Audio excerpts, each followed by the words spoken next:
Bonjour à tous, alors aujourd'hui je vous propose un exercice, c'est de résoudre une équation du type AX est égal B.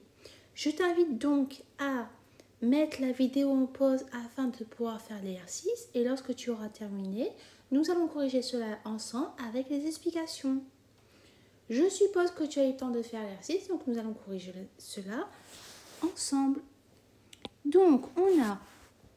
Pour la première question, on nous demande de résoudre 0,8x qui est égal à 0,72.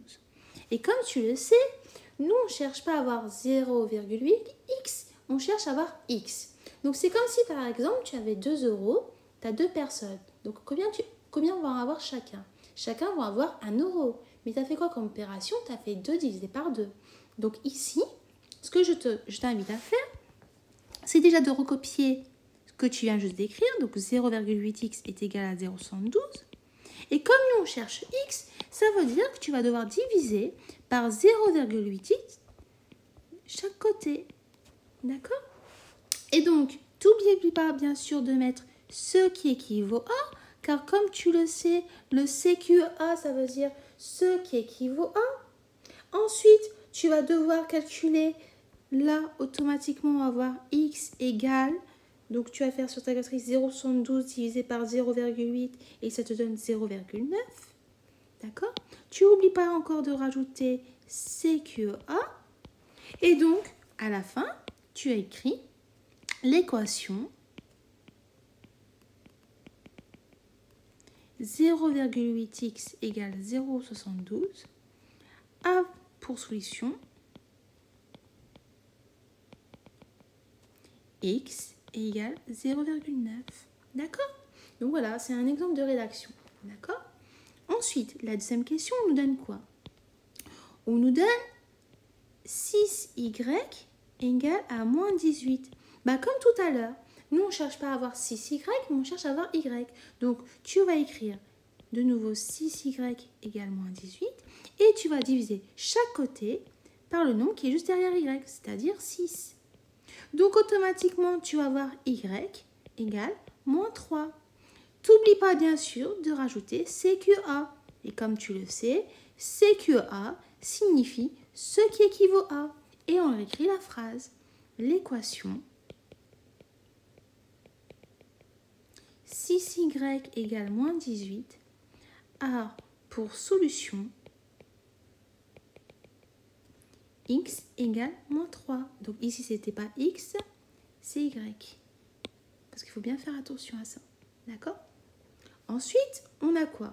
On a la question C, où on a résoudre 3 quarts de z qui est égal à 7 huitièmes.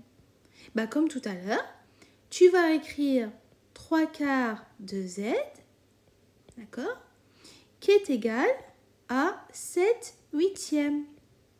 Mais comme là, ton nom, c'est une fraction qui est juste derrière ton z, donc tu vas bien sûr diviser tout ça par 3 quarts. Or, tu te souviens, en quatrième, tu avais vu une formule qui disait quoi? Que si tu avais A sur B, le tout sur C sur D, ça te donne A sur B fois D sur C. Donc là, on va voir quoi? On va voir Z est égal à 7 huitièmes fois quoi? Fois 4 tiers. Et donc, bien sûr, on va calculer cela. Mais avant de calculer, peut-être que tu peux simplifier. Tu remarques que là, au niveau de ta première fraction, au niveau du dénominateur, tu as 8. Et au niveau de ta deuxième fraction, tu as au niveau du numérateur 4. Or, 8 et 4 font partie de la même table de multiplication. Donc, tu peux décomposer dans ta première fraction, ton 8 avec 4. Donc, ça va te donner 7 sur 4 fois 2 fois 4 tiers. Donc, automatiquement, tu peux simplifier. Ce qui va nous donner à la fin z égale 7 sixièmes. Pourquoi? Parce que au niveau du numérateur, on voit qu'il ne nous reste que le 7. Et au niveau du dénominateur, il ne nous reste que 2 et 3. Donc, 2 fois 3, ça nous donne 6. On n'oublie pas, bien sûr, de rajouter notre ce qui équivaut à chaque fois. Parce parce que la rédaction est importante. D'accord? Et on fait notre petite phrase de conclusion. L'équation 3/4 de z égale 7/8 a pour solution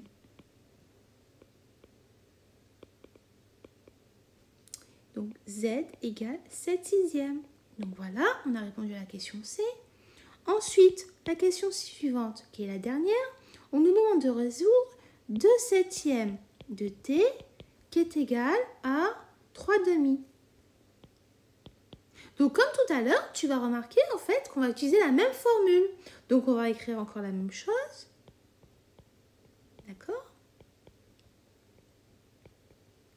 On divise chaque côté par 2/7. Ensuite, on va obtenir que t est égal à 3/2 fois 7/2, d'après la formule qu'on a énoncée tout à l'heure, et la formule que tu as vue en 4e. On remarque ici qu'il n'y aura pas de simplification au niveau des fractions, parce qu'il n'y a pas de table de multiplication commune, ce qui va nous donner que t est égal à 21/4. Si tu veux le donner en écriture décimale, tu peux. Ça te fait t est égal à 5,25. Parce que là, c'est une valeur exacte.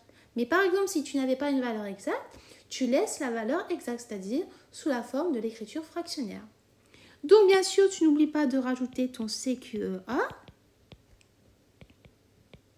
D'accord? Ton CQ équivaut à chaque fois. Et notre petite conclusion finale. L'équation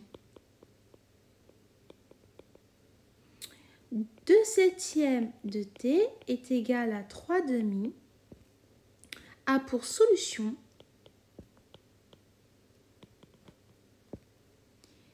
t est égal à 21/4. Donc moi, j'ai préféré laisser sous la forme de l'écriture fractionnaire. Mais si toi, tu aurais préféré le mettre à l'écriture décimale, tu pouvais aussi. Donc voilà, donc aujourd'hui, tu as appris comment résoudre une équation du type AX est égal B. Donc j'espère bien sûr, lorsque tu avais fait l'exercice, tu avais eu bon. Si ce n'est pas le cas, je t'invite à refaire cet exercice.